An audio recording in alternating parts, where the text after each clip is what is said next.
Hi, Dr. Yass here. In this video, I want to talk about a specific comment I've been hearing from people, which is apparently the justification of the obvious indication that there is some level of weakness of muscle when arthritis is identified at the time of the weakness. And the individual is told by medical practitioners, including physical therapists and orthopedists, that the reason for the weakness presented by the muscle in the area of the arthritis is that the arthritis is making it harder for the muscle to contract, which is why the muscle presents as weak. So, an arthritic change incites weakness. I am so confused and baffled by this premise. It is outside the realm of any sense of logic. It reaches the level of stupidity when you actually try to analyze the situation. So let's say, for instance, you're one of these people who you're trying to get into your car. You can get your right foot into the car in the driver's seat, but you can't lift your left leg because it's too weak. You just can't lift your left leg. It's not pain. It's too weak. So you have to use your hands to raise your left leg into the car. And let's say arthritis was found at the left hip joint.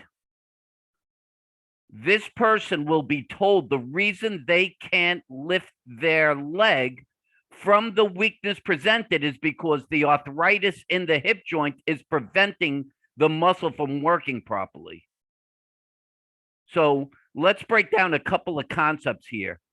Let's say that the arthritis developed enough to affect the joint, which, to be 100% clear, substantial amounts of percentages, in fact, the highest percentage of people who will present with arthritis at the hip joint, it has nothing to do with affecting the hip joint.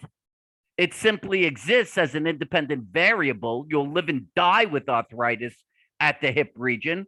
The only time arthritis does play a factor in joint function is when it enters into the joint so much that it limits the range of motion of the joint, which is typically relating to when you get to the point of being bone on bone. That's when the arthritic change actually could be a factor.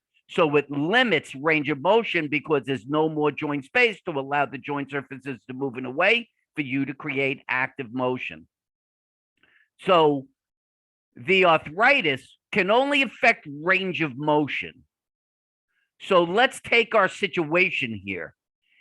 Is the problem with the individual trying to put their left leg in the car, is that a problem with the fact that the range of motion of the hip joint is impeding it?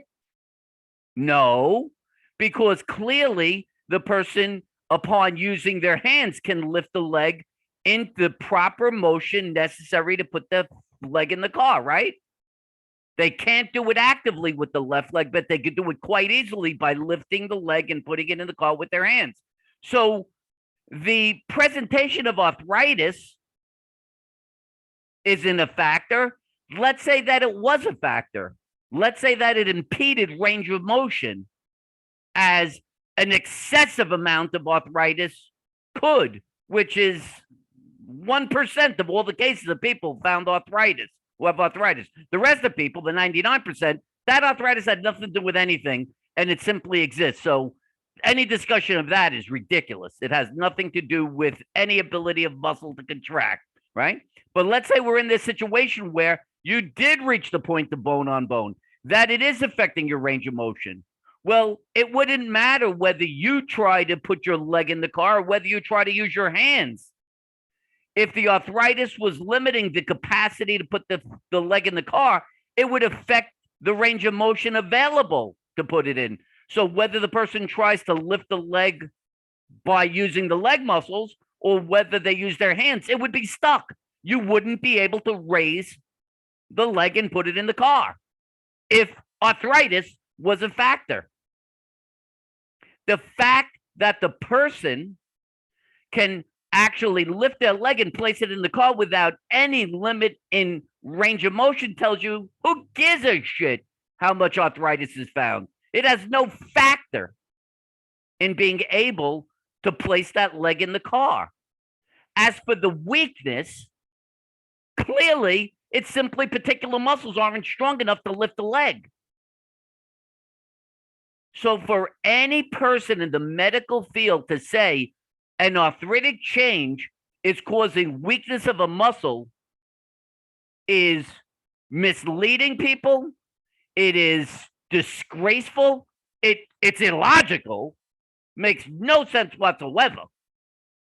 So if someone tells you that an arthritic change is the reason for weakness, hopefully now you have some logical understanding of why that is a completely insane statement, and that if there is weakness, it's because the force output of the muscle simply doesn't meet the force requirement of the activity. If that individual who I just described couldn't put their leg in the car, if they simply strengthened the appropriate muscles, got the appropriate force output, which is equal to or greater than the force requirement of putting your leg in the car, they'd be able to do it every time. And I don't care if arthritis was found on an x-ray or not. Even after they got strong enough to put their foot in the car, they'd still find an x-ray showing that arthritic change, which means it is an independent variable. So let's all agree, arthritis of a joint can't affect strength or be the cause of weakness of muscle.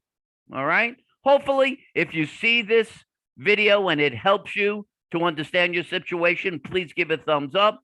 If you like my YouTube channel, please subscribe to get notifications when new videos are added. If you want to contact me by email, maybe you're having a problem, you'd like some greater clarity on how to proceed to resolve your pain and achieve full function, you can email me at drmitch@mitchellyass.com. Or if you'd like to make a appointment for a Yass Method Zoom session, you could do so by going to my website, livewithoutpains.com/sessions. That will allow you to be able to see how the Zoom sessions work, what to expect, and when ready to be able to pick a day and time that works for you. So for now, there's Dr. Mitchell Yass wishing you a pain-free, fully functional life. Bye-bye for now.